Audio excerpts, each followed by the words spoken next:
Hello everyone, welcome to IAS. Previous lecture में दोस्तों हम लोगों ने कंसेप्ट डिस्कस करा था नेगेटिव यील्ड बॉन्ड्स। अब हम देखते हैं इस लेक्चर के अंदर कुछ प्रोमिनेंट और इम्पॉर्टेंट बॉन्ड्स जो कि इंडिया में इशू करे जाते हैं, इंडिया में यूज़ होते हैं। सबसे पहला है ज़ीरो कूपन बॉन्ड। ये एक रेगुलर बॉन्ड होता है, आप इसको कूपन बॉन्ड भी कह सकते हो, जिसमें बॉन्ड होल्डर्स को इंटरेस्ट मिलता है। अब बॉन्ड होल्डर्स कौन होते हैं?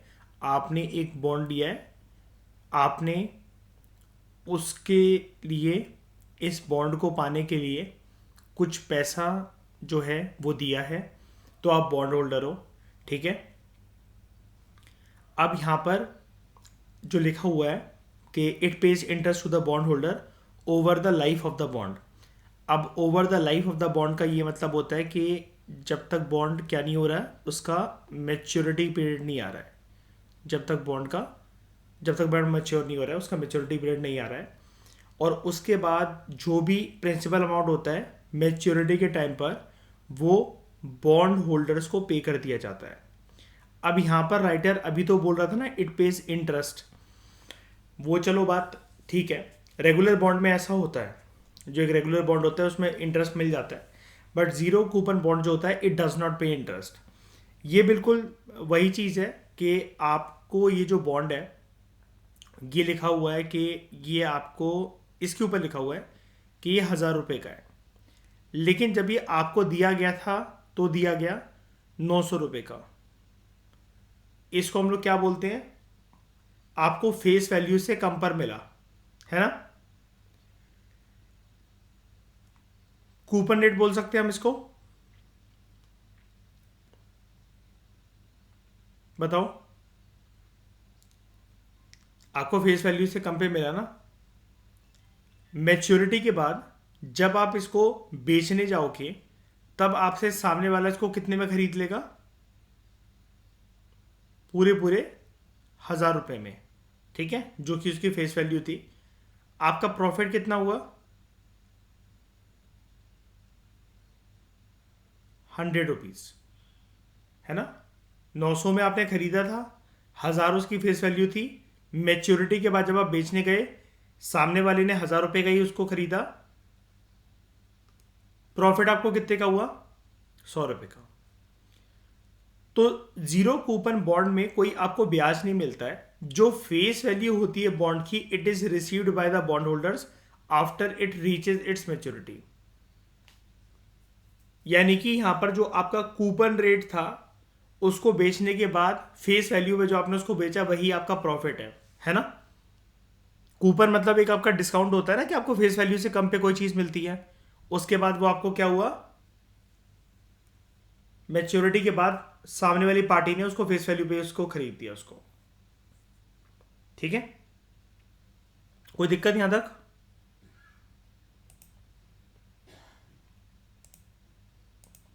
उसके बाद इन्फ्लेशन इंडेक्स्ड बॉन्ड, इसको भी हम जानते हैं।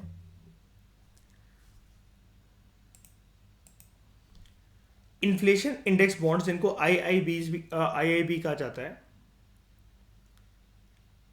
ये एक ऐसे बॉन्ड होते हैं जो कि कांस्टेंट रिटर्न जो है वो आपको देते रहते हैं लगातार, irrespective of the level of inflation. आपको पता होगा, हमने प्रीवियस लेक्चर में एक बात डिस्कस करी थी कि क्या चीज़ें होती हैं जिसकी वजह से बॉन्ड का जो रेट होता है, जो प्राइस होता है, वो गिर रहा होता है या बढ़ रहा होता है, राइट। तो हमने उसके अंदर एक सबसे बड़ी बात ये करी थी, एक तो सामने इसके ऑल्टरनेटिव चीज़ें अवेलेबल क्या हैं, लेकिन उसमें से वन ऑफ द फैक्टर ये भी था, याद है, other factors which affect the actual price of the bond and the bond yield are inflation also. महंगाई कितनी है इकोनॉमी के अंदर। इन्फ्लेशन इंडेक्स बॉन्ड इस तरीके से बनाए जाते हैं, इन्फ्लेशन की दर, इन्फ्लेशन का लेवल कुछ भी हो, लेकिन आपको एक कांस्टेंट रिटर्न मिलता रहे, कोई फर्क नहीं पड़ता फिर इन्फ्लेशन ऊपर है, नीचे है, कम है, ज़्यादा है, बढ़ रही है, गिर रही है। और इससे इन्वेस्टर जो होते हैं they are protected against the macro economic risk. अब ये इन्वेस्टर कौन है? ये एक्चुअली बॉन्ड होल्डर्स हैं जिन्होंने बॉन्ड खरीदे हुए हैं। इनिशियली 1997 के आसपास जो इन्फ्लेशन इंडेक्स बॉन्ड्स थे, पहले उनको जो इशू करा जाता था उनका जो पुराना नाम था वो था कैपिटल इंडेक्स बॉन्ड्स। जो कैपिटल इंडेक्स बॉन्ड्स थे, दे प्रोवाइडेड इन्फ्लेशन प्रोटेक्शन सिर्फ आपके प्रिंसिपल अमाउंट पे and not to the interest payment. यानी कि आपने जितने पैसे लगाए हैं, उस बॉन्ड का जितना प्राइस पे करा है आपने, उतना तो आपका पैसा प्रोटेक्ट हो जाएगा। लेकिन आप जो बॉन्ड पे पैसा लगाते हो, तो मुझे एक बात बताओ, आपकी उम्मीद ये होती है ना श्रेया, कि आपने अगर जितने पैसे दिए हैं 1,000 रुपए, उससे एटलीस्ट कुछ तो बढ़ के मिले आपको मैच्योरिटी के टाइम पर। कुछ तो मिलना चाहिए। अगर उतना ही, अगर वो सेम ही मिलने अगर, तो इससे बड़ी तो आप घर पे ही रख लेते, उन पैसों को बैंक में ही रख लेते, राइट। जो ये इन्फ्लेशन इंडेक्स बॉन्ड है, ऑब्वियसली बात है, जिनका पुराना नाम कैपिटल इंडेक्स बॉन्ड है, इनका वो आपको एक नेचर बता रहा है, वर्किंग बता रहा है कि ये पहले जो है ये आपको प्रोटेक्शन प्रिंसिपल अमाउंट पे तो पे कर देते थे, लेकिन इंटरेस्ट पेमेंट का कोई वादा नहीं है, क्योंकि वो तो देखो इन्फ्लेशन के बेसिस पर डगमगाएगा, तो उसके बेसिस पर आपको ब्याज मिल भी सकता है, नहीं भी मिल सकता है, बहुत ज़्यादा भी आ सकता है, कम भी आ सकता है, और कुछ भी नहीं आ सकता है। लेकिन आगे चलकर जब कैपिटल इंडेक्स बॉन्ड्स ने रूप लिया इन्फ्लेशन इंडेक्स बॉन्ड्स का, तो यहां पर आपको इन्फ्लेशन से प्रोटेक्शन मिलने लग गई, ठीक है, both to your principal amount as well as interest payment. अब इन्फ्लेशन इंडेक्स बॉन्ड्स ये वाला काम कर कैसे पाते हैं? बिकॉज एक प्रकार की एक गवर्नमेंट सिक्योरिटीज होते हैं। अब आप समझ गए कितनी ज्यादा सॉवरेन है ये। और गवर्नमेंट सिक्योरिटीज आपको भी पता है एक फिक्स टेनोर में रिलीज करी जाती है, G-Secs, है ना। और दूसरी चीज ये है, सरकार की बैकिंग है, तो सरकार हर तरीके से प्रोटेक्शन देगी, और उस पर पहले से ही लिखा होगा, है ना, कि इतना इतना टाइम पीरियड का अगर आप पैसा इन्वेस्ट करते हो तो इतना इतना रिटर्न आपको मिलेगा उस पर, आपके प्रिंसिपल अमाउंट पे, right. And they are issued as part of the government market borrowing programme, यानी कि इनको सरकार ही इशू करती है। G-Sec के एक विंडो के तौर पर ये इशू करे जाते हैं। और ये सरकार, जब भी हम कहते हैं ना government also borrows from the public, पढ़ा था ना मनी एंड बैंकिंग के अंदर, के सरकार को भी मतलब बोरिंग की जरूरत पड़ती है पब्लिक से। तो उस केस के अंदर जैसे आपने इन्फ्लेशन वाले चैप्टर के अंदर भी सुना होगा श्रेया, कि सरकार जो है वो इन्फ्लेशन के टाइम पर एडजस्ट करती है, और RBI एडजस्टमेंट्स कुछ करता है, तो सरकार भी बोरो करती है जनता से, है ना। देश के अंदर भी बोरिंग करती है सरकार। तो जब जनता से जब सरकार कोई भी फंड बोरो कर रही है, उसका वन ऑफ द जो एक तरीका है करने का, आज आपके सामने एक नया तरीका आ रहा है कि आप मतलब ये बॉन्ड्स वगैरह भी लिख सकते हो, जिसको गवर्नमेंट सिक्योरिटीज़ की फॉर्म में इशू करती है, और नॉर्मल जनता इन बॉन्ड्स को खरीद सकती है एक फिक्स रिटर्न को प्राप्त करने के लिए आफ्टर अ मैच्योरिटी पीरियड, ठीक है। And they are eligible for maintaining statutory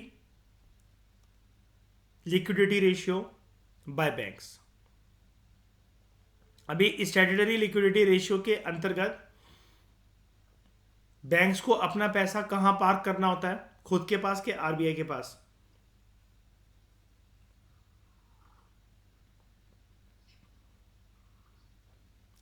और जब RBI के पास करना पड़ता है तो CRR कहते हैं उसको हम लोग, ठीक है। यानी कि अगर इन्फ्लेशन इंडेक्स बॉन्ड है तो उसको सरकार के नाम पे इशू करा जाएगा।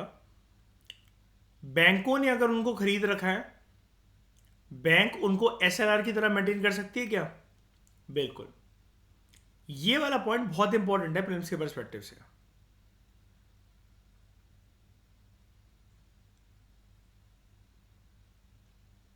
क्योंकि बॉन्ड्स और बैंकिंग सिस्टम को तो कोई कनेक्ट ही नहीं कर पाएगा ना, है ना श्रेया?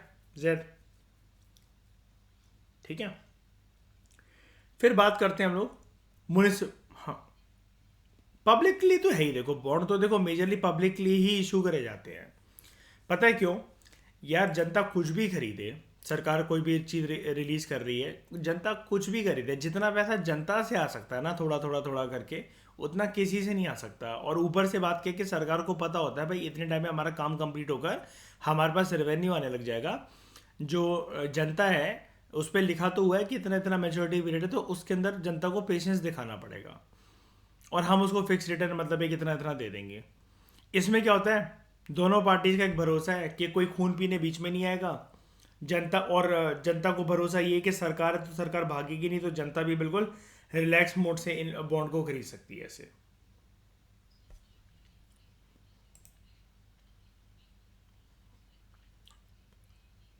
ये नहीं, ये ज़रूरी नहीं, मतलब हो सकते हैं शेयर, लेकिन ज़रूरी नहीं है, उसका नेचर होता है। इन्फ्लेशन इंडेक्स बॉन्ड ना कभी भी कोई पेपर टाइटल नहीं होता, कि कोई नाम नहीं होता। अलग अलग बॉन्ड के अंदर ये इन्फ्लेशन एडजस्टेड इन्फ्लेशन और इन्फ्लेशन एडजस्टेड बॉन्ड वो हो सकते हैं। उसके अंदर एक क्लॉज लिख दिया जाएगा, आप ये बॉन्ड पे पैसा इन्वेस्ट करो, तो आप कहोगे ऐसे तो बहुत सारे बॉन्ड है सरकार के, हम क्यों करें। और आपको सामने वाला कोई पर्सन ये बोल रहा है कि मैडम देखो बड़े साल के बाद निकला हुआ है इन्फ्लेशन इंडेक्स बॉन्ड है ये, और इन्फ्लेशन से एडजस्टेड है ये, तो आपको लगेगा हाँ यार बाकी सारे बॉन्ड्स के ऑप्शंस में ये सबसे तगड़ा लग रहा है कि कल को अगर जैसे बात चल रही है कि रिसेशन आता है या इकॉनमी फॉल्टर करती है, कुछ भी करती है, ये वाला बॉन्ड तो यार बेस्ट है। क्योंकि बाकियों में मेरा प्रिंसिपल अमाउंट तो सेव रहेगा, लेकिन यार मैं सिर्फ प्रिंसिपल अमाउंट को सेव करवाने के लिए थोड़ी ना इन्वेस्ट कर रहा हूँ या कर रही हूँ, मुझे तो यार थोड़ा सा इंटरेस्ट भी चाहिए।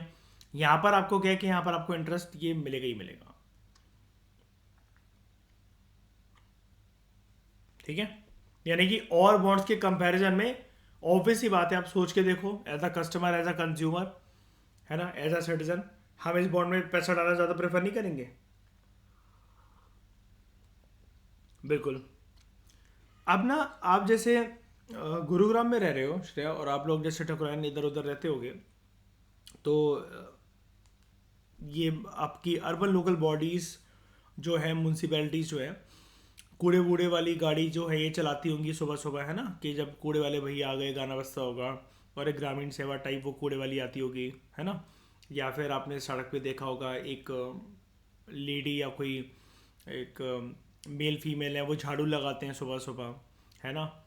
फिर आपकी स्ट्रीट लाइटिंग जलती होगी सोसाइटी में, नीचे पार्क वगैरह में भी स्ट्रीट लाइटिंग कभी ख़राब हो गई या कुछ भी अगर इशू है तो उसको ठीक करवाना। और सड़कें काफ़ी साफ़ होती होंगी। तो ये सारे काम किसका है शहरों के अंदर, म्यूनसिपैलिटीज़ का। अब दिल्ली में जैसे क्या है, म्यूनसिपैलिटी का नाम क्या है, ये आपकी MCD, municipal corporation of Delhi. ऐसी आपकी municipal corporation of Gurugram, municipal corporation of Chandigarh, वैसा जहाँ से भी आप हो, मतलब उधर म्यूनसिपल कॉरपोरेशन, अगर वो अर्बन लोकल बॉडी का वहाँ पर कंसेप्ट है तो वो होती है ना। अब एक चीज़ देखना, म्यूनिसिपल एडमिनिस्ट्रेशन को अपने आप को एडमिनिस्टर करने के लिए एडिशनल फंड की रिक्वायरमेंट हो सकती है कि नहीं हो सकती है। क्योंकि एक चीज़ याद करके देखो अपने लक्ष्मीकांत के चैप्टर से, उन अर्बन लोकल बॉडीज़ और रूरल लोकल बॉडीज़ के पास एक पावर ये भी है कि वो अपने इंडिपेंडेंट सोर्सेज ऑफ फाइनेंस का इंतजाम कर सकते हैं। याद है रूल, लक्ष्मीकांत में पढ़ा था हमने, खुद से टैक्सेशन वगैरह लगाना या कुछ करना कर सकते हैं ना। तो अब एक नया कंसेप्ट आया, म्यूनसिपल कॉरपोरेशंस ने, म्यूनसिपल बॉडीज ने ये सोचा कि देखो सरकार का एक रूप तो हम भी हैं, है ना। अगर सेंट्रल लेवल पे सरकार देश में एग्जिस्ट करती है, स्टेट लेवल पे करती है, तो लोकल लेवल पे तो हम हैं। तो अब अगर हम लोग शहरी विकास करवा रहे हैं, इंफ्रास्ट्रक्चर डेवलप करवा रहे हैं, सब कुछ करवा रहे हैं, तो इसमें पैसा तो हमारा लगता है। लेकिन अगर क्या होगा, कोई हमें ये पैसा दे दे, ये सारी चीज़ें, ये सारी व्यवस्था को क्रिएट करने के लिए लोकल लेवल पे, और हम उसको ब्याज के साथ पैसा वापस करें, तो म्यूनसिपैलिटीज़ ने सोचा सेंट्रल गवर्नमेंट से तो देखो हमें ग्रांट और फंडिंग मिलती है, राज्य की सरकार भी हमें दे देती है, लेकिन अक्सर एक इशू ये रहता है कि हमारे पास जो इंडिपेंडेंट सोर्सेज ऑफ फाइनेंस हैं, और एज वेल एज जो हमें भिखमंगा बन के खड़ा होना पड़ता है राज्य की सरकार और केंद्र की सरकार के सामने। आपको पता है ना, लक्ष्मीकांत के जो दोनों चैप्टर से 73rd और 74th अमेंडमेंट एक्ट, उसका कंक्लूजन यही कहता है कि इनका पैसा और फंडिंग को लेकर रोना धोना लगा ही रहता है अर्बन लोकल बॉडीज और रूरल लोकल बॉडीज का, राइट। इतना उनको पैसा पर्याप्त मात्रा के अंदर मिल नहीं पाता है। अभी तक ये गांव के लेवल पर, पंचायती राज इंस्टीट्यूशंस के लेवल पर तो ये कंसेप्ट नहीं आया, बहुत ही जल्द आने वाले सालों के अंदर आपको इंडिया में ये भी देखने को मिलेगा कि पंचायती बॉन्ड्स या ऐसा कुछ करके जो भी है। अब वहाँ पर देखो बात होती है जागरूक होने की, कि अगर ऐसी कोई इन्वेस्टमेंट स्कीम आ रही है तो गांव के लोग उस पर भरोसा करते हैं कि नहीं करते हैं। खैर उसको साइड हटाओ, जो कंसेप्ट एग्जिस्ट ही नहीं करता, पंचायती बॉन्ड्स ऐसा कुछ भी नहीं होता, हटाओ उसको। बात करते हैं म्यूनिसिपल बॉन्ड्स की। म्यूनिसिपल बॉन्ड्स के अंदर मैं आपको ये बता रहा था कि local government, urban local body ये सोचती है कि यार हमारे पास इंडिपेंडेंट सोर्स ऑफ फाइनेंस होने चाहिए, और हम कब तक मतलब आश्रय रहे हैं इसके सेंट्रल गवर्नमेंट के, केंद्र सरकार के, राज्य की सरकारों के। तो कुछ ना कुछ तो यार मतलब हमारे पास कम से कम एक सोर्स ऑफ फाइनेंस हो और फंडिंग हो। तो उन्होंने इसी को मतलब मद्देनज़र रखते हुए सोचा कि अगर सरकार दोनों लेवल पर, सेंट्रल लेवल पर सरकार अपने बॉन्ड्स रिलीज करती है, स्टेट लेवल पर सरकार अपने बॉन्ड्स रिलीज करती है, तो म्यूनिसिपल लेवल पर, अर्बन लोकल बॉडीज़ के लेवल पर हम लोग अपने बॉन्ड रिलीज क्यों नहीं कर सकते हैं। अब ऐसा ये पूरे देश में तो नहीं है कि हर एक देश की म्यूनिसिपल अथॉरिटी, म्यूनिसिपल कॉरपोरेशन अपने अपने बॉन्ड इशू कर रही हो। जहां पर ये चीज़ लगती है कि जो एक म्यूनिसिपैलिटी है, एक जो म्यूनिसिपल कॉरपोरेशन है, अपनी अर्बन लोकल बॉडी है, वो इस प्रकार के बॉन्ड को रिलीज करके जनता से पैसा उठाकर इतने इतने टाइम के अंदर उसको फिक्स रिटर्न दे सकती है, तो लेट्स रिलीज इट। तो इसकी परमिशन अर्बन लोकल बॉडीज को मिल गई थी, ठीक है। बिकॉज म्यूनिसिपल बॉन्ड भी एक प्रकार के गवर्नमेंट एफिलिएटेड बॉन्ड है, बताओ कह सकता हूं मैं, क्योंकि थर्ड लेवल ऑफ गवर्नमेंट तो यही है ना, है ना। कल को अगर पंचायत भी रिलीज करते हैं अपने बॉन्ड, तब भी मैं उसको यही कहूंगा ना, ये भी एक प्रकार की गवर्नमेंट एफिलिएटेड बॉन्ड है ना। तो अगर सेंट्रल गवर्नमेंट बॉन्ड क्या होता है, हमने क्या पढ़ा था, बॉन्ड और डिबेंचर्स में फर्क क्या होता है, कि डिबेंचर्स को तो कोई भी इशू कर दे, है ना। और जो ये यहाँ पर मैंने आपको पढ़ाया भी था, एक सेकंड में दिखा देता हूँ, ये रहा डिबेंचर्स। और बॉन्ड के बारे में मैंने आपको ये बताया था, bonds are similar to debentures, but the term bond is generally used when such securities issued by the government या फिर गवर्नमेंट बॉडीज लाइक म्यूनसिपैलिटीज। आगे ना ये वाली बात, अगर सरकार अगर इशू कर रही है तो ऑब्वियस सी बात है यहाँ पर जो सॉवरेन अथॉरिटी की जो दम होगी, एक सेकेंड, यहाँ पर जो सॉवरेन अथॉरिटी की जो दम होगी वो ज़्यादा होगी, ऑब्वियस सी बात है, ठीक है।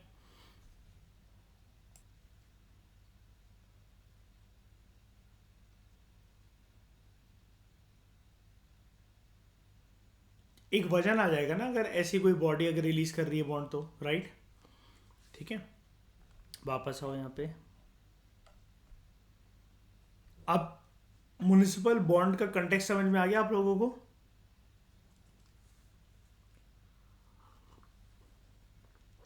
अब इसको पढ़ो, अब मजे आएंगे आपको, सब कुछ समझ में आ जाएगा। म्युनिसिपल बॉन्ड्स क्या होते हैं, they are fixed income instruments.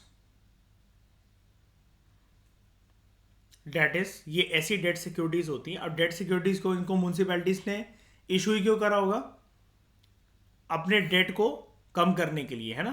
कहीं कहीं ना कहीं कुछ पैसा फंस रखा हो, मतलब पैसा क्या फंस रखा होगा, पैसा नहीं होगा, लगाना होगा, है ना।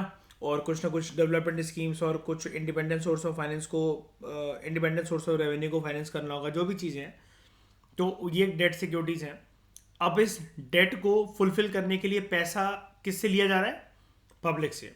तो they are issued by the government और सेमी गवर्नमेंट इंस्टीट्यूशंस, जिनको फंडिंग चाहिए अपने सिविक प्रोजेक्ट्स के लिए। अब सिविक प्रोजेक्ट समझ रहे हो, मतलब सिविलियंस के जो प्रोजेक्ट्स होते हैं in terms of infrastructure, right.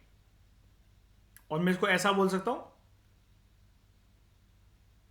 Urban infrastructure projects जो कि हेल्प करेंगे अल्टीमेटली इन अर्बन गवर्नेंस में, ठीक है। दो तरह के म्युनिसिपल बॉन्ड्स होते हैं, एक होते हैं जर्नल ऑब्लिगेशन बॉन्ड्स, दूसरे होते हैं revenue bonds. General obligation bonds जो होते हैं, they are issued for enhancing civic abilities such as water, sanitation, garbage disposal etcetera.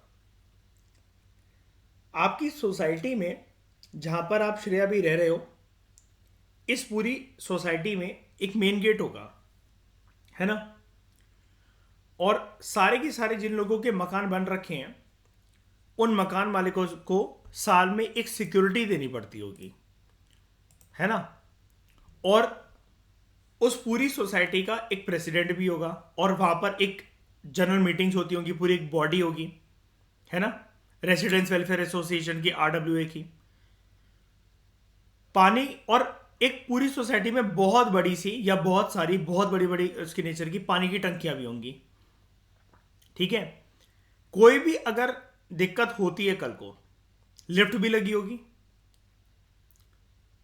Lift के अंदर लिफ्ट है, लिफ्ट के अंदर हो सकता है CCTV कैमरा होगा, कुछ नंबर लिखे होंगे कि लिफ्ट अटक जाए तो उस पर कॉल कर देना, गार्ड बैठा रहता होगा, और नीचे का आसपास सब कुछ जो भी एक फुटपाथ है, जो टाइल्स लग रखे हैं जहां पर लोग वॉक करते होंगे, जो पार्क है कुछ भी है, वो बहुत साफ सुथरा रहता होगा, प्रॉपर घास की कटिंग होती होगी, सब कुछ बहुत मतलब ठीक ही रहता होगा, ठीक है?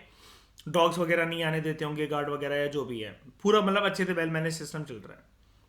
ये कैसे चल पा रहा है? पूरे साल जो सबसे एनुअल तौर पे जो सिक्योरिटी इकट्ठी करी जाती है, वो इस पूरी सोसाइटी की मेंटेनेंस में लगाई जाती है। कल को ये पानी की टंकी ऊपर वाली फट गई, ब्लास्ट हो गई, लीकेज हो गया, अगर उसके अंदर उसकी दीवारें टूट गई, तो ये इसी पैसों से ठीक होगा, राइट? अब ये तो गई एक बहुत छोटी सी बात। आप एक अर्बन एम्यूनिटी के इंफ्रास्ट्रक्चर फैसिलिटीज को शेयर कर रहे हो, आप उसका पार्ट हो, लेकिन आप अभी एक बहुत नैरो जगह पर हो, मतलब एज कंपेयर टू पूरा गुरुग्राम, आप एक सिर्फ एक छोटी सी सोसाइटी के पार्ट हो। When it comes to the entire urban administration in Haryana, अब ये तो बहुत ही बड़ा हो गया हरियाणा, लेकिन सिर्फ अगर मैं गुरुग्राम को ही बोलूं, वहां पर इस तरह की सिविक एम्यूनिटीज, एक आपको पता है ना, जैद मेन पानी की टंकी भी होती है, हर जगह पर होती है ना? श्रेय देखा होगा, जब पंजाब जाते होगे, कहीं भी जाते होगे, हर घर के पास हमारे एक एरिया में एक पानी की टंकी होती है, ठीक है? फिर कूड़ा जो भी मतलब इकट्ठा करा जाता है, उसके लिए कूड़ा खान होता है कहीं ना कहीं। ये सब चीज़ों को अच्छे से ठिकाना लगाने के लिए, इनको अच्छे से ठीक करने के लिए, और ये व्यवस्था बरकरार रखने के लिए, जब अर्बन लोकल बॉडीज की जो जर्नल ऑब्लिगेशंस होती हैं, इनसे अर्बन लोकल बॉडीज भाग सकती है क्या? ये तो रोजमर्रा का डेली का काम है ना। लेकिन इसके लिए मैन पावर के साथ साथ पैसा चाहिए कि नहीं चाहिए? और मैन पावर को लाने के लिए भी पैसा चाहिए। जब अर्बन लोकल बॉडीज आश्रय रहती है केंद्र सरकार के और राज्यों की सरकार के, जब उनके पास इतना भी पैसा जमा नहीं हो पाए, मेरी बात यहां तक समझना, इतना भी पैसा जमा ना हो पाए कि वो अपने जर्नल ऑब्लिगेशन को फुलफिल कर सकें जिसके लिए वो बनी है वो बॉडीज, और खुद के पास इतना इंडिपेंडेंट सोर्स होने कि वो इन सब चीज़ों को चला सकें, तो वो क्या कर सकती है अर्बन लोकल बॉडीज? इस प्रकार के जर्नल ऑब्लिगेशन बॉन्ड्स इशू कर सकती है।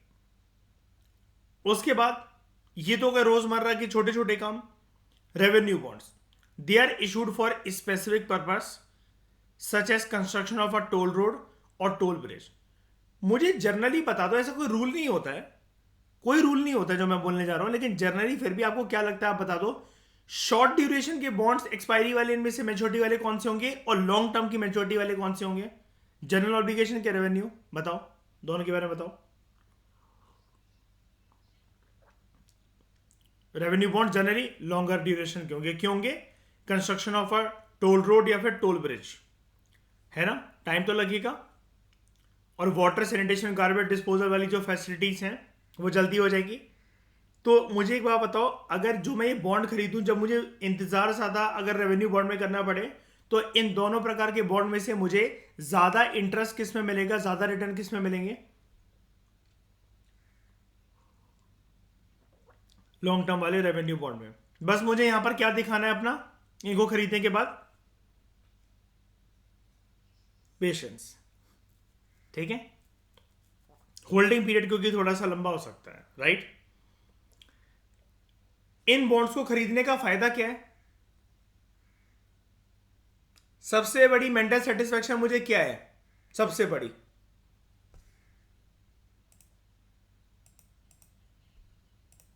वो तो ठीक है, पैसा बढ़ के तो बहुत सारी जगह से आ सकता है, उससे भी बड़ी मेंटल सेटिस्फेक्शन क्या है मुझे? वेरी गुड, गवर्नमेंट की बैकिंग। तो यानी कि ये क्या है? सॉवरेन है। अब तो वर्ड समझ गए होगे ना, मैं बार बार सॉवरेन क्यों बोलता रहता हूँ। मैंने मनी इन बैंकिंग में भी कवर करा था इस चीज़ को, यहाँ पर भी मैं बार बार बताया जा रहा हूँ। जिसके ऊपर सरकार की बैकिंग होती है ना, या गवर्नमेंट एफिलिएटेड बॉडी की बैकिंग होती है कि कोई भी भाग जाएगा लेकिन ये तो नहीं भागेंगे, है ना।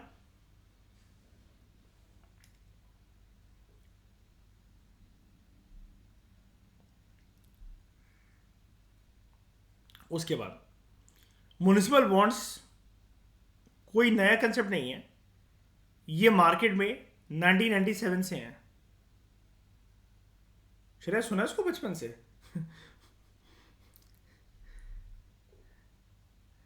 है ना, 2 साल की थी जब से हम, तब से हैं। बात क्या है, जैसा कि मैंने आपको बताया इंट्रोडक्शन में, अर्बन लोकल बॉडीज अलग अलग अपनी सहूलियत के हिसाब से इसको इशू कर सकती है, लॉन्च कर सकती है। ये सारी अर्बन लोकल बॉडीज के पास होता ही होगा या वो इशू करते ही होंगे, जरूरी तो नहीं है। मुझे भी बताओ, जनरल ऑब्लिगेशन बॉन्ड या रेवेन्यू बॉन्ड, अगर जो बात हो रही है यहाँ पर, बॉन्ड क्या ऐसे ही मजे मजे के लिए इशू करा जाता है या फिर जब जेन्युइनली पैसे की नीड होती है तब इशू करा जाएगा गवर्नमेंट बॉडी के द्वारा? अगर जब और अगर पैसा अगर ऑलरेडी अगर हो अवेलेबल, अच्छा खासा उससे मतलब काम चल सकता है, तब भी इशू करा जाएगा क्या?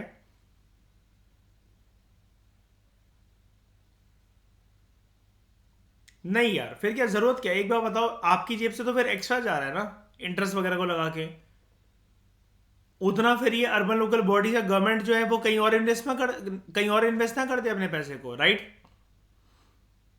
ठीक है। अब क्या हुआ था, ध्यान से एक फिल्म का फैक्ट सुनो। Bangalore municipal corporation, BMC, it is the first urban local body to issue municipal bonds in India. Ahmedabad municipal corporation, Ahmedabad कहां पर है? गुजरात। 1998 में it was the first to make a public offering. यानी कि देख रहे हो, पहली urban local body BMC, Bangalore municipal corporation. Ahmedabad municipal corporation ने इस प्रकार के बॉन्ड सबसे पहले पब्लिक ऑफर करे थे, ठीक है, कि जनता उनको खरीद सकती है। 2017 में Pune municipal corporation became the first local body in the country to issue these in nearly 15 years. मतलब यहां से लेकर यहां तक मामला शांत था पूरा का पूरा, 1998 से लेकर लगभग 2017 तक। और पुणे म्युनिसिपल कॉर्पोरेशन ने इससे इसको इशू करके 200 करोड़ रुपए उठाए थे, रेज करे थे for smart city project. Indore recently became the first city जिसने म्युनिसिपल बॉन्ड्स को लिस्ट करवा दिया नेशनल स्टॉक एक्सचेंज पर 2018 में। और आपको एक बात बताऊं, ऐसी स्कीम्स पर अपनी नजर रखा करो, ऐसी जगह पर अपना पैसा इन्वेस्ट करा करो। सॉवरेन वाली कोई भी चीज आती है उसमें आप अपना पैसा इन्वेस्ट करा करो, वो पक्का बढ़ता है, ठीक है।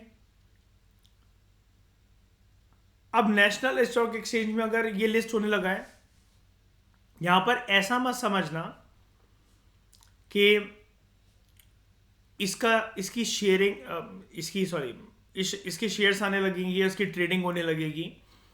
बॉन्ड्स की ट्रेडिंग नहीं होती है जनरली। अब ये कहना मतलब समझाने वाली बात एक ये भी है यहाँ पर, बॉन्ड्स की ट्रेडिंग एज सच मतलब एक जैसे टेक्निकल एनालिसिस होती है ना जो हम कैंडल्स में देखते हैं, जो मैं आपको बता रहा था फंडामेंटल एनालिसिस, ऐसे नहीं होती है। आपको इतना तो पता ही है ना कि सॉवरेन अथॉरिटी ने इशू कर रखे हैं, वो तो चलो ठीक है। नेशनल स्टॉक एक्सचेंज के अंदर जो इसको लिस्ट करवाया गया, मतलब बेसिकली ये वाली बात है कि वहां पर फिर इसके प्राइजेस जो है वो ऊपर नीचे जाते रहेंगे और ये कल को बढ़ सकता है। जैसे आईपीओ एक फिक्स लॉट साइज के साथ एक फिक्स नंबर ऑफ क्वांटिटी में रिलीज करा जाता है ना, एक निर्धारित डेट को, इतने इतने लोग इतने इतने टाइम तक इसको खरीद सकते हैं। अब मुझे एक बात बताना, एक कोई पर्सन है, मैं अपने धन ऐप पे जा रहा हूँ। अब तक तो श्रेया पहचान गए हो धन ऐप को, है ना? वो एक ब्रोकर ऐप है ट्रेडिंग करने के लिए, है ना? मैं धन ऐप पे जा रहा हूँ और उसमें बॉन्ड जो है लिस्टेड है आज खरीदने के लिए, ठीक है, मान लिया। अब वो जो बॉन्ड लिस्टेड है खरीदने के लिए, जितने फ्रीक्वेंटली आपको आईपीओ देखेंगे उतने बॉन्ड नहीं देखेगा। बॉन्ड आएगा तो वो पता लग जाएगा कि ये बॉन्ड आने वाला है, रेडी रहना, उसकी एक विंडो खुलेगी। एक बॉन्ड मैं खरीद रहा हूं आज से, जो कि 5 साल के बाद जाकर एक्सपायर होगा, और जो वो बॉन्ड 5 साल के बाद जाकर एक्सपायर होगा, तो 2023 से 5 साल कितने हो गए? 2028, राइट? और मैंने उसको कब खरीदा? साल 2023 में। आप हो श्रेया, आप उसको खरीदने आ रहे हो सेम बॉन्ड को 2027 के अंदर। तो मुझे एक बात बताओ, इंटरेस्ट रेट फेयर तरीके से किसको ज्यादा मिलना चाहिए? आप जो 2028 का बॉन्ड एक्सपायर होने वाला है, आप उसको 2027 में खरीद रहे हो, या मैं जो कि 2028 का एक्सपायरी बॉन्ड था, मैं उसको 2023 में खरीद रहा हूं? किसको इंटरेस्ट रेट ज्यादा मिलना चाहिए? मुझे ज्यादा मिलना चाहिए ना। आप तो बहुत लंबे समय में बहुत एंड में कूद रहे हो आकर, है ना? तो म्युनिसिपल बॉन्ड्स की ऐसे ट्रेडिंग नहीं होती है। इसका जो मैच्योरिटी पीरियड होता है, ये हो सकता है कि विंडो क्लोज कर दी जाए, या अगर आप बाद में भी इनको खरीदने के लिए आ रहे हो ना, अगर नेशनल स्टॉक एक्सचेंज पर ये लिस्टेड है तो आप मतलब ऑब्वियसली बात है, खरीदना बेचना तो कर ही सकते हो। अगर आप इसको बाद में खरीदने आ रहे हो ना, तो आपको हो सकता है इतना वो रिटर्न ऑन इन्वेस्टमेंट ना मिले, इंटरेस्ट ना मिले, राइट? एक और चीज, आप अपने बॉन्ड को बेच भी सकते हो। याद है मैंने आपको बताया था, आप किसी और को भी बेच सकते हो। कोई भी बॉन्ड है, मतलब म्युनिसिपल बॉन्ड्स को साइड हटाओ, बॉन्ड्स तो एक क्योंकि गवर्नमेंट बैकिंग वाले होते हैं ना। मैंने अगर 1 लाख रुपए का बॉन्ड खरीदा है, अगर आपको थोड़ी बहुत भी समझ है कि 1 लाख रुपए से आपको ज्यादा ही मिलेगा, और मैं अगर आपसे आज 1 लाख रुपए ले रहा हूं, मैं कह रहा हूं तुम्हें अगर हाल फिलहाल पैसों की अगर नीड नहीं है, मुझे 1 लाख रुपए दे दो और ये बॉन्ड ले लो मेरा, मेच्योरिटी पीरियड के बाद तुम्हें इससे ज्यादा ही मिलेंगे। तो अगर आपको पैसों की सच में नीड नहीं है, तो आप वो 1 लाख रुपए देकर वो ले लोगे ना बॉन्ड से? कोई दिक्कत है आपको इस केस में, या कोई डर है आपको इस केस में? नहीं ना। बस अवेयरनेस वाली बात है ना इसमें, कि कौन रेडी होगा कौन नहीं होगा, इतनी सी बात है ना। अब नेशनल स्टॉक एक्सचेंज पर जो भी चीजें लिस्टेड होती हैं, उनका बाइंग सेलिंग चलती रहती है, राइट? आपके पास एक बॉन्ड था, आपने इसको बेच दिया, या बॉन्ड के सेट होंगे आपके पास, जैसे लॉट साइज होता है आईपीओ का, है ना? 2 होंगे, 3 होंगे, 4 होंगे, आपने बेच दिए 20 टाइम पीरियड में ही बेच दिया आपने। वैसे तो ऐसा होता नहीं है। मान लो कि किसी एक बॉन्ड में मैच्योरिटी पीरियड कम था और वो दोबारा फ्रेश इशू कर जा रहा है, आप ऐसा मत समझो बीच में बेच दिए, क्योंकि बीच में बेचने वाला काम होता ही नहीं है, सारे बॉन्ड मैच्योरिटी पीरियड के साथ ही होते हैं। एक बॉन्ड है, वो हर 6-6 महीने वाला बॉन्ड एक इशू करा जाता है, सर मतलब ऐसी एक म्युनिसिपल अथॉरिटी के द्वारा, गवर्नमेंट बॉडी के द्वारा, और वो हर 6 महीने में मतलब बॉन्ड आते रहते हैं, आते रहते हैं, आते रहते हैं। अब जो लोग अपने बॉन्ड को अभी बेच गए हैं, उनको दोबारा फ्रेश इशू करवाया जा रहा है, नए बॉन्ड नहीं लाए जा रहे हैं। तो हम ये कह सकते हैं ना कि वो वाले जिन्होंने पैसा कमाना था उस बॉन्ड की होल्डिंग से, उतना कमा लिया, अब वो बेच के चले गए हैं। जब वो बेच गए हैं, तो यानी कि वो फ्रेश बायर्स के लिए दोबारा अवेलेबल है, उनकी लिस्टिंग नेशनल स्टॉक एक्सचेंज पर हो जाएगी। जब आप उनको खरीदोगे तो वो शेयर कम होते नजर नहीं आएंगे आपको, कि अब सिर्फ 10 बचे हैं, अब सिर्फ 9 बचे हैं, अब सिर्फ 8 बचे हैं, अब सिर्फ 7 बचे हैं। जैसा कि मैं आपको आईपीओ का लॉट साइज दिखवा रहा था कि अब इतने इतने शेयर ही बचे हैं खरीदने के लिए। अब जैसे एक सेकंड, अब जैसे आज 14 तारीख है, मैं आपको कल की क्लास में दिखा रहा था ना कि 14 को एक्सपायर हो जाएगा। अब कितने सारे शेयर थे, यानी कि उस कंपनी के जो टीवीएस सॉल्यूशन या जो दूसरा वाला जो कंपनी था, सारे शेयर्स नहीं बिक पाएंगे ना आज में। सॉरी, शेयर्स नहीं कहना चाहिए, सारा आईपीओ का जितना लॉट साइज है हर कोई नहीं खरीद पाएगा ना, क्योंकि वो नंबर बहुत बड़ा था, 30 लाख या 3 करोड़ के आसपास जा रहा था मेरे ख्याल से, और आज लास्ट डे है ना उसको खरीदने का। यानी कि उन्होंने जितने लिस्ट करवाए सब लोग इंटरेस्टेड नहीं हुए ना उनका वो खरीदने में। तो ऐसा होता भी नहीं है। कंपनी तो चाहती है ना कि ज्यादा से ज्यादा लोग खरीद लें, उसमें क्या दिक्कत वाली बात है। लेकिन आईपीओ इनिशियली किस लिए होता है? कंपनी के अपने आप को, इंफ्रास्ट्रक्चर को मैनेज करने के लिए, स्टाफ को मैनेज करने के लिए, करने के लिए। इसलिए कभी भी ना आईपीओ नहीं खरीदना चाहिए। भले ही आपको उसमें रिटर्न देख रहा था कि सर एक दो ही तो नेगेटिव थे, 168% उसने रिटर्न दिए, वो दिए यार, पर बात वो है ना, आईपीओ आपके पास बाद में शेयर्स में कन्वर्ट हो गए, ठीक है? अब एकदम से चार्ट आज ही तो बना है उसका टेक्निकल एनालिसिस का, समझ रहे हो? हम मैंने आपको 3-4 ऐसे आईपीओ देखा है जो कि लास्ट मंथ लिस्ट हुए थे, उनका चार्ट ही अवेलेबल नहीं है शेयर ज्यादा। अब बात क्या होती है, जब आपको किसी को कुछ बेचना है तो ट्रेडिंग के अंदर कोई ना कोई सामने वाला पर्सन अवेलेबल भी तो होना चाहिए ना आपके उस सामान को खरीदने के लिए कि नहीं खरीदने के लिए। सेलर भी तो चाहिए आपको। अब आपने आपका वो चीज डबल तो हो गई है, लेकिन आपको क्या पता सामने इतने रिक्विजिट सेलर्स मिले ही ना, तो फिर आपका होल्डिंग पीरियड बढ़ेगा। और होल्डिंग पीरियड के बाद बहुत बार ऐसा हुआ, जैसे आप पेटीएम को देख लो, उसको देख लो, ये जितना हाई लगा कर आए थे शुरू में, पहले इन्होंने हाई बनाई, जिनको इसने खरीदा वो मार्केट ऊपर गया, उसके बाद गिरने लगा। नायका सबको विश्वास था इतनी फेमस है, ब्रांड है, लिपस्टिक बनाना, आइकॉनिक काजल बनाना, लड़कियों का क्या सामान, मतलब सारी मेकअप का सामान बनाना, और इतना फेमस है तो ये बढ़ेगा ही बढ़ेगा। आईपीओ एक्चुअली नहीं चलते हैं क्योंकि वो आपसे पैसा उठाते हैं अपनी मेंटेनेंस के लिए कंपनी, ठीक है। तो आईपीओ याद रखना, कभी भी किसी के भी कहने पे जिंदगी में कभी आईपीओ के ऊपर पैसा मत लगाना। आपके सामने हो सकता है कि सामने जिसने पैसा लगाया हो और वो आपको बोले देखा मैंने कहा था ना ये डबल हो जाएगा, देखो तुमने लगाया नहीं, अपॉर्चुनिटी को छोड़ दिया। उससे बोलना कोई बात नहीं, क्योंकि आईपीओ अगर खुला पॉजिटिव तो आपका पैसा बढ़ेगा, वो चीज समझ में आती है। लेकिन अगर वो नेगेटिव गया तो आपके बरसों के सवेरे होंगे, आप ना किसी को बेचने के काबिल रहोगे फिर उसको, शेयर्स को, और कोई खरीदने वाला इंटरेस्टेड भी नहीं रहेगा। अगर वो पॉजिटिवली खुलता भी और आपका पैसा डबल ट्रिपल भी हो जाता है तो सामने फिर बायर्स भी होने चाहिए। जब आईपीओ, ऑब्वियसली पता है आईपीओ आपका पहले लॉट साइज होता है, बाद में जाकर वो शेयर्स में कन्वर्ट हो जाते हैं आपके, है ना, आपके डीमैट अकाउंट में आ जाते हैं। तो उसके बाद कोई इंटरेस्टेड भी तो होना चाहिए ना नए नए कंपनीज के शेयर्स को खरीदने के लिए। तो आईपीओ आपके लिए एक ऑप्शन नहीं होना चाहिए। Always invest in those companies जिनका 10 से 15 साल या 20 साल का एटलीस्ट आपके पास चार्ट अवेलेबल हो। 10 साल का तो होना ही चाहिए। हमेशा ये वाली टिप मेरी याद रखना। आप अपने आप को एक अच्छी तरीके से एक वाइस और नॉलेजेबल एक इन्वेस्टर आप अपने आप को आप इससे बना सकते हो। और किसी को भी एडवाइस देनी तो यही देना कि जब तक इसका 10 साल का किसी चीज़ का चार्ट अवेलेबल नहीं है आपके पास, आप उस कंपनी में, स्टॉक में, उसके शेयर्स में कृपया पैसा ना लगाओ बिल्कुल भी। हाँ, आप में से कोई कुछ पूछ रहा था, अभी बताओ, कुछ कह रहे हो, शायद कुछ कह रहे थे आप।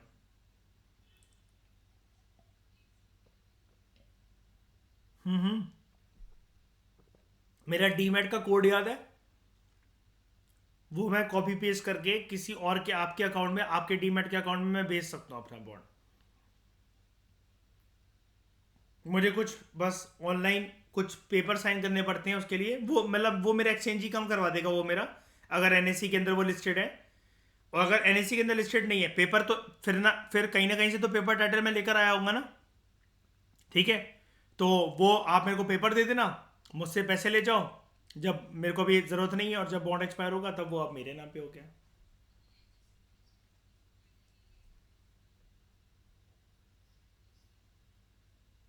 ऑनलाइन डिजिटली भी मतलब आप इसको उसको दे सकते हो, हाँ ट्रांसफर कर सकते हो। अब जैसे अभी क्या होगा, हम दोनों को फिर मिलना पड़ेगा, मुझे पैसे लेकर आने पड़ेंगे, आपको पेपर टाइटल लेकर आना पड़ेगा। और ये भी हो सकता है ना, देखो यार कभी कभार कुछ टेक्निकल नेचर का भी हो सकता है, क्या पता उसके अंदर एक क्लॉज हो कि अगर आपको किसी के नाम पे अगर उसको इशू करवाना है तो एक बारी जहां से आपने इशू करवाया था उसके ऑफिस आकर उस पर्सन को बुला कर लाओ, उसका आधार कार्ड या पैन कार्ड लेकर आओ, और फिर आप अपने नाम कटवा कर उसका नाम फिर वो रजिस्टर करवाओ, ताकि एक्सपायरी के टाइम पर वो पर्सन अपनी आईडी लेकर आए और उसको फिर उसको पैसे मिल जाए। अब आपको गिनती से पैसे चाहिए और आप सामने वाले को इतना ज्यादा तंग करने के लिए बुला रहे, तो ये भी तो जरूरी नहीं ना फिर कोई माने। एनएससी वाला फंडा सही है, लेकिन जनरली मैं आपको बता रहा हूँ ऐसा होता नहीं था, मतलब मैं टेक्निकल नेचर आपको इतना बता रहा हूँ ना, इसका टेक्निकल नेचर नहीं होता है बॉन्ड को, मतलब आप किसी को भी दोगे, अगर कोई ज्ञानी व्यक्ति है ना तो वो ले लेगा। कभी भी आपको याद रखना, हल्के फुल्के कोई पैसे ऑफर कर रहा हो, ठीक है, पहले चेक कर लेना वो बॉन्ड क्या है, किस चीज़ के लिए, कैसा है, ठीक है। ये नहीं कि बस बॉन्ड देखा और पैसे दे दिए। आपके पास 10-20 हज़ार रुपए फालतू पड़े हो और सामने वाला आपको बॉन्ड ऑफर कर रहा हो, उसको वो बॉन्ड ले लेना, उसको पैसे दे देना। पता है क्यों? आपको तो ज़्यादा ही मिलेंगे ना ब्याज के साथ, जब आप वो एक्सपायरी हो जाएगी। आपको मैं वही कह रहा हूँ, हाल फिलहाल अगर पैसों की ज़रूरत ना हो, अगर उतनों की, बॉन्ड अगर कोई भी आपको ऑफर करे उसको एक्सेप्ट कर लेना, बॉन्ड कभी मना मत करना। और चेक कर लेना उसके अंदर क्लॉज कि अगर वो इन्फ्लेशन इंडेक्स बॉन्ड हो तो आपके तो बल्ले बल्ले हो जाएगी, कोई टेंशन ही नहीं है, रिसेशन आए, डिप्रेशन आए, कुछ भी है इकोनॉमी के अंदर, म्यूनिसिपल बॉन्ड कोई आपको दे तब भी ले लेना, ठीक है। अब ये चीज़ इतनी प्रोमिनेंट इसलिए भी नहीं होती है, पता है क्यों इशू नहीं करा जाता है? यार लोगों का स्टॉक मार्केट पे भरोसा नहीं है, वो ये म्युनिसिपल बॉन्ड्स खरीदेंगे वो बैठ के। ये हर इन्वेस्टमेंट स्कीम चाहे सरकार उनको लॉन्च करे चाहे कुछ भी करे, लोगों को यही लगता है शायद 21 दिन में पैसा डबल, और अगर ऐसा नहीं हो तो वो फ्रॉड है। कल के लेक्चर में मैं आपका वो मैसेज दिखा रहा था इन लोगों को, जो आप बोल रहे थे ना 3,000 नेगेटिव में चल रहा था वो स्टॉक, और वो होल्ड करके रखो। तो इक्विटी कभी धोखा नहीं देती है, राइट? अगर सही जगह पर इन्वेस्ट करा जाए पैसा या कुछ भी करा जाए। और उसका पता है श्रेया एक और फायदा होता है ना, जैसे ठकुराइन क्या हुआ, अब जैद का जैसे 3,000 जब वो नेगेटिव में चल रहा था तो जैद ने बाय करा यहाँ, मार्केट पहुंच गई यहाँ, राइट? इसने 8,000 इन्वेस्ट कर रखे थे जो मैं आपको दिखा रहा था। तो अगर इसके पास और पैसा है तो ये 8,000 फिर से यहाँ इन्वेस्ट कर दे इस पॉइंट पर जब ये मार्केट नीचे है। इसको क्या कहते हैं, क्या करना? एवरेजिंग करना। इसने एवरेज कर दिया। अब जब ये यहां से बढ़ेगा तो इसका एक तो ये वाला जो लॉस है वो तो कवर हो ही रहा है, प्लस अब प्रॉफिट इसका डबल दिखेगा।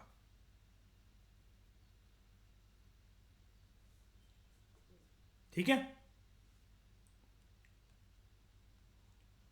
तभी तो कहते हैं कि अपना पैसा हमेशा जब भी मतलब मार्केट गिरे, निफ्टी 50 गिरे, रिसेशन आए, कुछ भी है, हमेशा बचा के रखो। वो बेस्ट अपॉर्चुनिटी होती है, वही ऐसी अपॉर्चुनिटी होती है जिसमें आप अपना घर परिवार मतलब उसके लिए इंफ्रास्ट्रक्चर क्रिएट करवाने के लिए, घर वगैरह बनवाने के लिए अच्छा खासा अगर आप एक अमाउंट इन्वेस्ट कर दो ना, तो फिर तो आपके मज़े ही हो जाते हैं। अब सेबी नेक्स्ट जो है डिटेल्ड गाइडलाइंस जो हैं वो सर्कुलेट करी थी अर्बन लोकल बॉडीज़ के लिए 2015 में, कि तुम हाँ फंड रेज कर सकते हो bye issuing multiple bonds, sorry municipal bonds, और मल्टीपल कैटेगरीज के अंदर। मल्टीपल कैटेगरीज मतलब जैसे अभी तो फिलहाल दो ही ब्रॉड कैटेगरीज होती है, general obligation bond, revenue bonds. लेकिन अब कैटेगरी मतलब ऐसे कि उसमें लिखा हो मतलब कि वो टोल रोड बॉन्ड है, टोल ब्रिज बॉन्ड है, वाटर के पर्पज से है, सैनिटेशन के पर्पज से, गार्बेज डिस्पोजल के पर्पज से है, कुछ भी है। लेकिन अर्बन लोकल बॉडी इतना ज़्यादा स्पेसिफाई ना भी करते हो, जनरल ऑब्लिगेशन या फिर रेवेन्यू बॉन्ड्स को ही बोलती हैं वो इसको। ठीक है,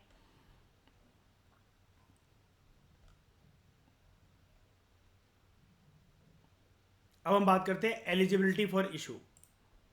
मतलब एक म्यूनसिपैलिटी या फिर अर्बन लोकल बॉडी के पास ऐसा क्या होना चाहिए, कुछ तो पैरामीटर्स, कुछ तो कंडीशंस होते ही होंगे ना ठकुरैन, तरह के वो इसको इशू कर सके, है ना? नंबर 1, म्यूनसिपैलिटी के पास कोई भी नेगेटिव नेटवर्थ नहीं होनी चाहिए। It must not have a negative net worth in each of the 3 previous years, जिस साल वो इशू कर रहे हैं। यानी कि अगर साल 2023 में ये इशू करा जा रहा है म्यूनिसिपल कॉरपोरेशन ऑफ दिल्ली के द्वारा म्यूनिसिपल बॉन्ड, तो पिछले 3 साल कितने हो गए?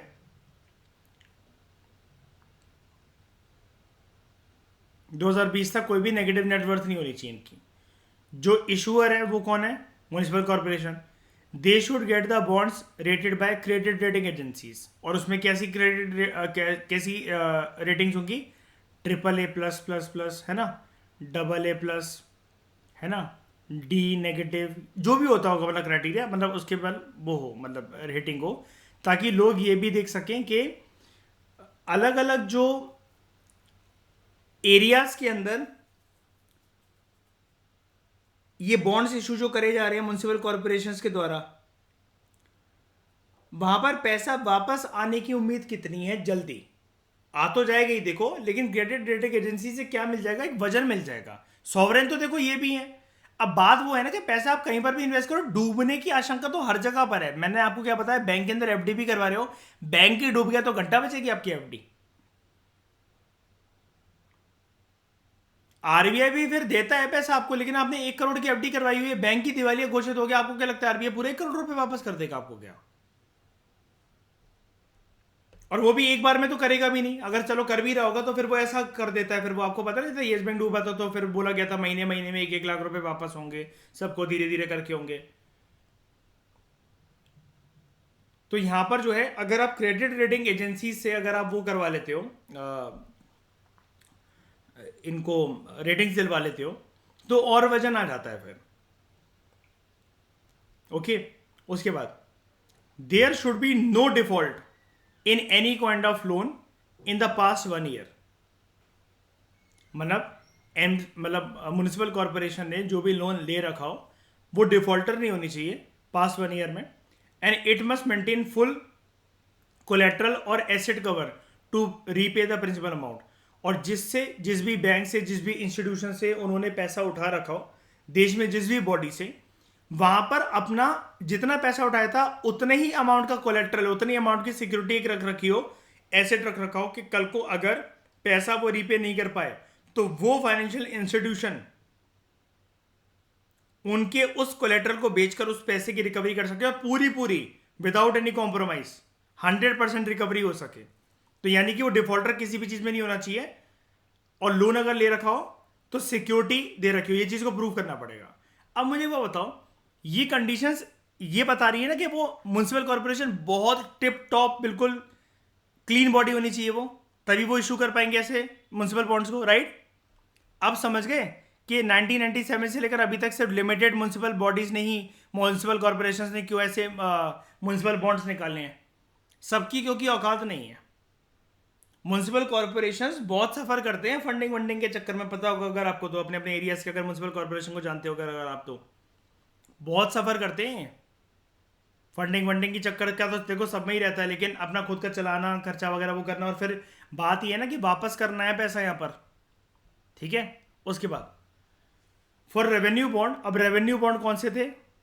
जो कि स्पेसिफिक पर्पस के लिए, like construction of toll road, toll bridge, इनके लिए वो करे जाते हैं। और ये जनरली कैसे होते हैं? इनका maturity period generally as compare to general obligation bonds थोड़ा सा ज़्यादा होता है, और इंटरेस्ट भी यहाँ पर क्या मिलेगा? थोड़ा सा ज़्यादा मिलेगा। तो for revenue bond, the revenue generated from the project it should be kept in a separate escrow account. अब एस्क्रो अकाउंट कुछ भी नहीं होता, बैंकों का पैसा आपका कहां पर आता है? जो भी आपको इंटरेस्ट वगैरह मिलता है अपने सेविंग अकाउंट वगैरह पे, कहां पर आता है? एफडी का जो पैसा होगा, जब एफडी का मैच्योरिटी हो जाएगा, वो कहां पर आएगा? ये सब टूल्स का किससे रिलेटेड है? बैंकिंग से। तो बैंक में ही आएगा। आपका शेयर्स का जब वैल्यू बढ़ेगा, या डिविडेंड जो आपको मिलेगा, जो प्रॉफिट होगा आपको शेयर मार्केट से, वो कौन से अकाउंट में आएगा पैसा? डीमेट अकाउंट के अंदर। सरकार अगर गवर्नमेंट सिक्योरिटीज को इन्वेस्ट करती है तो आरबीआई वगैरह उनको वो पैसा कहां पर रख देता है? कौन सा अकाउंट होता है उनका, वो सिक्योरिटी वाला? कौन सा पोर्टल होता है वो? इकोपेर। ऐसे ही जब आप बॉन्ड वगैरह जब जो इशू कर, मतलब इशू जो करा हुआ है ऐसे म्युनिसिपल कॉर्पोरेशन ने, किसी ने भी, गवर्नमेंट एंटिटी, गवर्नमेंट बॉडी ने, जो आपको पैसा आ रहा है ना, जो रेवेन्यू जनरेट हो रहा है फ्रॉम द प्रोजेक्ट, आपका पैसा नहीं बात कर रहा हूं, जो आपने बॉन्ड खरीदा हुआ है वो नहीं, वो तो आपको मिल जाएगा। जो प्रोजेक्ट से, मतलब किसी ना किसी प्रोजेक्ट के लिए तो मांगा होगा ना पैसा। अब जैसे यहाँ पर जो हम केस पढ़ रहे थे 2017 वाला, पुणे म्युनिसिपल कॉर्पोरेशन का इशू क्या था? किस लिए चाहिए था पैसा? स्मार्ट सिटी प्रोजेक्ट के लिए। कितना पैसा रेज कर लिया? 200 करोड़। 200 करोड़ यहां पर लगाए होंगे, ऐसा बोल सकता हूं मैं इस प्रोजेक्ट के लिए। अब जब स्मार्ट सिटी प्रोजेक्ट जब चला होगा तो कुछ टाइम के बाद रिटर्न भी आना स्टार्ट हो गया होगा। बताओ, रिटर्न आना स्टार्ट हुआ तो उसके बाद जो रेवेन्यू जनरेट हुआ ना ऐसे प्रोजेक्ट से, स्मार्ट सिटी प्रोजेक्ट से, जैसे पुणे म्युनिसिपल कॉर्पोरेशन के एग्जांपल पकड़ लो, उनको एक अलग से इसके लिए अकाउंट बनाना पड़ता है, जिसको हम लोग क्या कहते हैं? एस्क्रो अकाउंट, ठीक है? और financial institutions would monitor their accounts regularly. अब एस्क्रो अकाउंट कुछ अलग अकाउंट नहीं होता है, ये बैंकों के पास ही खुलता है उसमें। लेकिन क्या होता है, ये गवर्नमेंट बॉडीज का एक एफिलिएटेड अकाउंट होता है, जिसमें वो ये बोला जाता है कि देखो, इन्होंने वो बॉन्ड से जो पैसा उठाया था पब्लिक से, ठीक है, जो इशू करा था बॉन्ड, उसको इन्होंने जिस प्रोजेक्ट के ऊपर इन्वेस्ट करा, अब उस प्रोजेक्ट से रिटर्न आना स्टार्ट हो गए, और उस प्रोजेक्ट से जो रिटर्न आ रहे हैं, जो रेवेन्यू आ रहा है, अब उसको दोबारा एक अकाउंट में रखा जाए। क्यों? ये क्यों मेंटेन कर रहे हैं इसको फाइनेंशियल इंस्टीट्यूशंस? अब फाइनेंशियल इंस्टीट्यूशन यहां पर कौन है? वो आरबीआई भी हो सकता है, वो बैंक की अथॉरिटीज भी हो सकते हैं, बैंक का मैनेजर भी हो सकता है। जनरली आरबीआई ही होता है वैसे तो। या फिर अगर ये इंश्योरेंस वगैरह, और जैसे इंश्योरेंस वगैरह के हैं तो आईआरडीआई हो सकता है। लेकिन यहाँ पर फिलहाल बॉन्ड की बात चल रही है, और आप बॉन्ड जो है एनएससी के अंदर भी लिस्टेड है, तो फाइनेंशियल इंस्टीट्यूशंस में वैसे आप एक बार के लिए आप सेबी को भी रख सकते हो, एक बार के लिए। वैसे तो रेगुलेटरी बॉडी है, लेकिन ये देखने के लिए कि प्रोजेक्ट, मतलब पैसा वगैरह आ रहा है कि नहीं आ रहा है। लेकिन जनरली मैं आपको बताऊँ, इतने हौच पौच नेचर के अंदर ना पड़ के आप आरबीआई को ही मानो यहाँ पर। इससे बेस्ट तो रेगुलेट कुछ कर ही नहीं सकता कोई। या आरबीआई ने जिसको वो रखा हो, एक सेपरेट बॉडी बना रखी हो फाइनेंशियल इंस्टीट्यूशंस की, वो कर सकते हैं इसको रेगुलेट, ठीक है? अब वही क्यों कर रहे हैं रेगुलेट? और इनके लिए क्यों ये जरूरी है एलिजिबिलिटी कि वो एस्क्रो अकाउंट अपना खोलें और जो प्रोजेक्ट से जो पैसा आएगा वो यहाँ रखें? क्यों? ताकि वो जनता को पैसा वापस भी तो करना है प्रिंसिपल अमाउंट के साथ साथ इंटरेस्ट अमाउंट, याद है भाई? उन्होंने बॉन्ड खरीदा है आपसे, आप उनको पैसा वापस भी तो करोगे, करोगे कि नहीं करोगे? अब जो प्रोजेक्ट से जो पैसा आ रहा है वो तो कम से कम बचा के रखो अपने अकाउंट में, ताकि वो जनता को वापस देने के लिए सही रहे, राइट? हाँ कि ना? इस वजह से सेपरेट एस्क्रो अकाउंट खोला जाता है, समझ गए?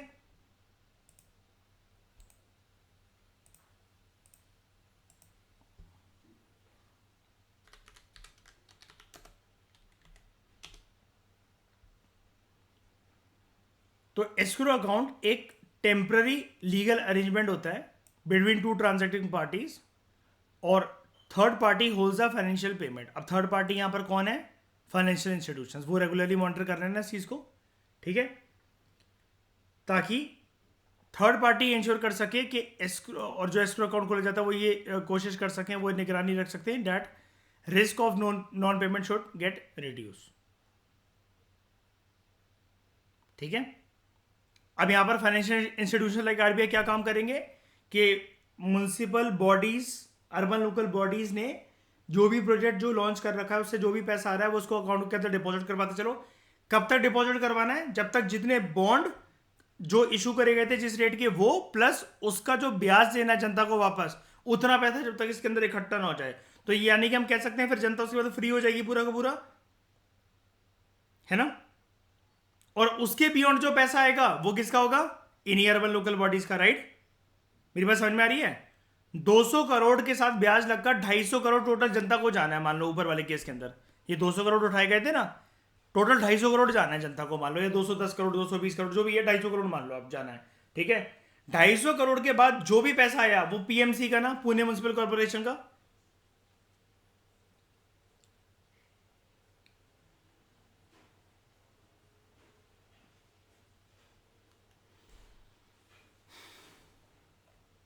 उसके बाद इसका प्रेजेंट स्टेटस क्या है भारत के अंदर? The share of municipal bonds in the total debt market. अब टोटल डेट मार्केट समझ रहे हैं? अलग अलग बॉडीज जो शेयर मतलब इंस्ट्रूमेंट्स लॉन्च करती हैं पैसा को उठाने के लिए मार्केट से, है ना? चाहे वो सरकार हो, चाहे कोई भी हो, चाहे कंपनी शेयर्स लॉन्च कर रही हो, तो म्युनिसिपल बॉन्ड्स का योगदान कितना है in the total debt market? It is none the less insignificant. Only 1% of the urban bodies, urban local bodies जो है उनकी फाइनेंशियल नीड जो है they are met through municipal bonds, जबकि यूएसए में जो अर्बन बॉडीज हैं वो 10% अपनी फाइनेंशियल नीड्स को फुलफिल करती हैं इससे। मैंने क्या बात बताई थी आपको? यहां पर दिक्कत क्या है? जागरूकता की कमी है कि नहीं है? बस बताओ,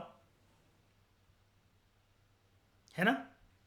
आपको अगर कल को कॉल आएगा अगर ठकुराइन कि हमने एक म्युनिसिपल बॉन्ड निकाला है आप ले लो, या शेयर आपको आएगा, तो आप तो फोन रख ही दोगे ना? रख फोन, डिस्टर्ब मत करो मुझे, क्योंकि आपको पता है कि आपके पास बेटर रेवेन्यूज भी हैं, है ना? अब वो जो आपको प्रोसीजर बता रहे हैं तो आपके वो फायदे के लिए बता रहे हैं आपको, लेकिन ऐसी जगहों पे मैं ट्रस्ट भी तो नहीं होता। और दूसरी बात क्या है कि हमारे देश में दूसरी चीज ये, एक तो हमारे देश में गफलेबाजी बहुत होती है, ऐसी चीजों पे भरोसा नहीं होता। आप भी सोचो कि सरकार ने ऐसा क्या ही लॉन्च करा है, क्या नहीं लॉन्च करा है। अब म्युनिसिपल बॉन्ड एक लॉन्च हो रहे हैं, अब वो टीवी पे तो आएंगे नहीं, है ना? टीवी पे क्यों आएंगे?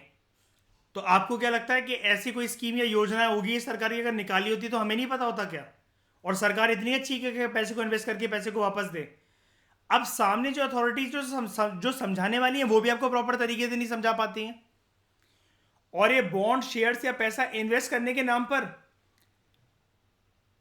कॉल पर अब वैसी फ्रॉड समझ लेते हो किसी को। दूसरा एक इशू ये भी होता है कि कोई आपको कॉल ना करे, अगर इसके लिए एडवर्टीजमेंट भी चलाए जाए, ये एडवर्टीजमेंट्स की इतनी मार्केटिंग हो नहीं पाती है, राइट?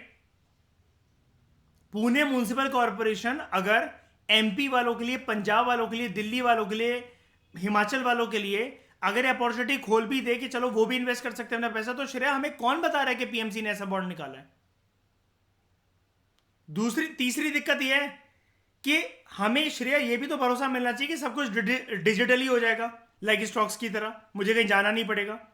अब हम बॉन्ड खरीदने पुणे जाएंगे श्रेया, सिलेबस छोड़ के अपना?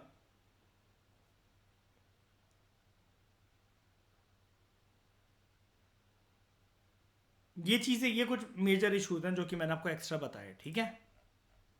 अगर कल को आपसे कोई पूछे कि मतलब यूपीएससी में कि क्या इशू होते हैं, मतलब ये क्यों इतने फेमस नहीं हो पाते हैं, और यूएसए में ऐसा क्यों है कि ये ज़्यादा है, और ये वाली लाइन ना जो है ना, सिर्फ इससे हिंट लेकर, मैं आपको सच बता रहा हूँ, सिर्फ इससे हिंट लेकर कोई बड़ी बात नहीं, आपको 2023 या 24 के अंदर इसका एक मेंस का क्वेश्चन मिल जाए कि मार्केट ऑफ म्यूनसिपल बॉन्ड्स इतनी इनसिग्निफिकेंट क्यों है हमारे देश के अंदर एज कम्पेयर टू यूएसए। ये जीएस पेपर 3 के अंदर, मेंस के अंदर कभी भी क्वेश्चन टपक जाएगा आपको।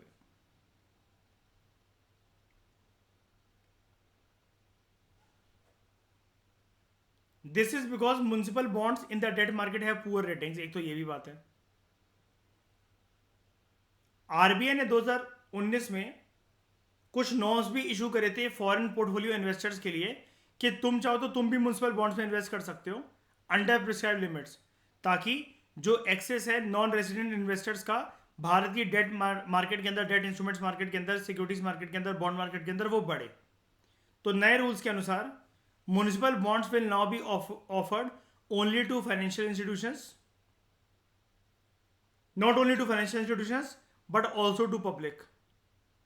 और ये कहां पर लिस्ट होंगे? स्टॉक एक्सचेंजेस के अंदर। अब यानी कि ऑनलाइन हो गया श्रेया, तो सही है फिर ये, है ना?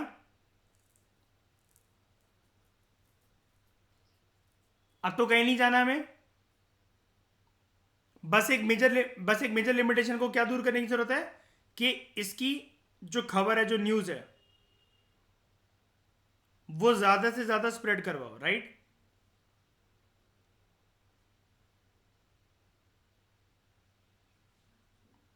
ये चीज है। तो इस डिस्कशन में दोस्तों फिलहाल इतना ही। Thank you very much for discussion.